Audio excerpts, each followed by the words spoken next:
Welcome back to the Amanda Seales Show. I'm Amanda Seales. It's time for Am I Trippin'? All right.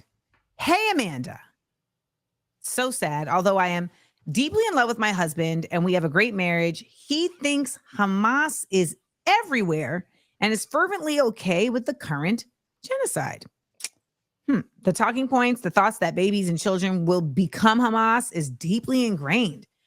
We have very heated arguments, and some may have been enough to make me leave. Yikes. How does one navigate when you thought your loving Democratic partner supports a genocide?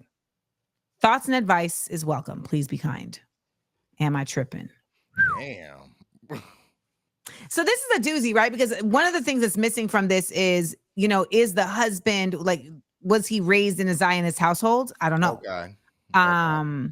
Because you're just like, what is he consuming to think this? Yeah. But I think the real question is, is she tripping for wanting to leave? I don't think so. The reason why I say that is because sometimes people reveal to you and something that makes you feel like, well, if you feel that way about that, then how does it trickle down to me? Yeah. Anytime you like support, like what? What?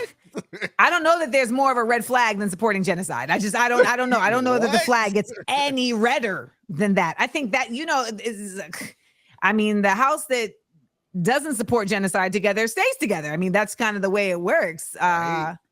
And, there were so many months where they just would not call a spade the spade. They wouldn't call it a genocide. But now there has been a cohesive understanding. When you see the ICJ, when you see the UN, like when you see genocide when you see AOC on the news saying this is a genocide, you're like, okay, well, the genocide's out the bag.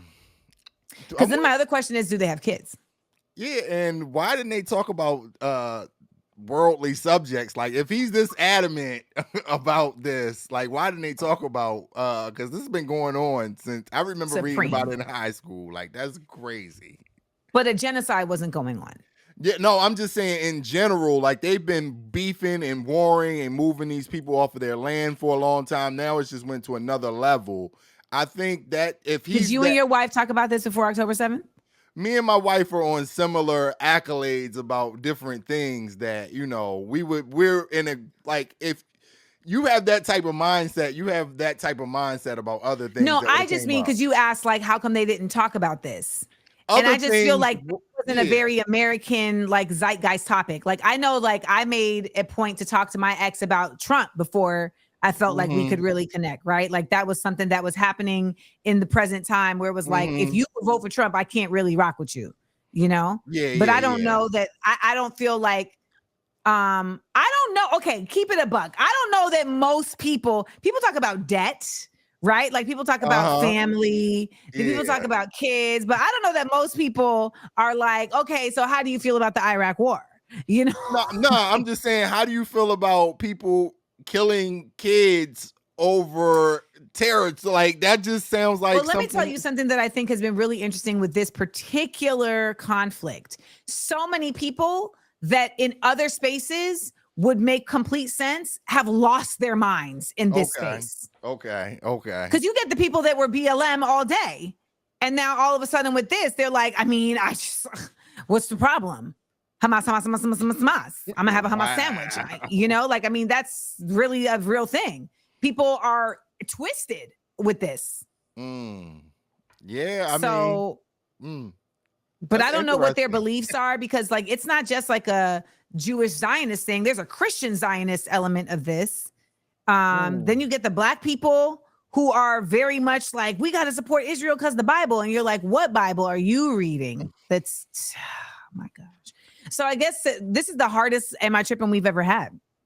This is intricate. Yeah. I think that at the end of the day, the first thing I'm always going to suggest is therapy, like couples therapy. But I think the other part of it is maybe just getting down to the nitty gritty of bringing to him what you said to us. You've always been this particular person.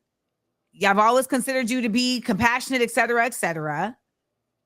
Why is it that that's not showing up in this space? What is it about this space that you don't feel like you are wrong?